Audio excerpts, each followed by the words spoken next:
دا ښکلی طبیعت، په دې طبیعت کې دا ښکلي اوبه، دا رنګه اسمان، دا شنه بوټي او دا واښه، دا هر څه پوهېږئ د څه لپاره الله پاک پیدا کړي؟ د دې لپاره چې ته پر خپل خالق ګران یې، ته یې اشرف المخلوقات ټاکلی او په تا باندې ګڼې لورینې کړي دي. دا بس و چې یوازې دا ټول نظام، دا ټول طبیعت سپین او تور وای، ژوند ورسره کېدو یوازې یو ډول مڼه وای، یوازې یو ډول انګور وای او داسې هر څه کم وای.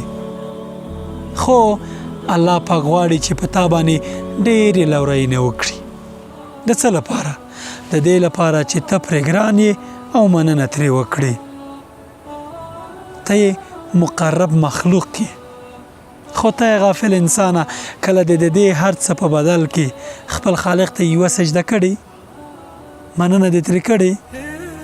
د دې هر څه بدله یوازې په یوه کار وکړه، یوه سجده. لئن شکرتم لازیدنکم.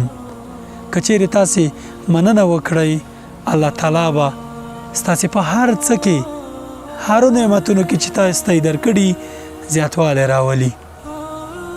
السلام علیکم ورحمة الله وبرکاته.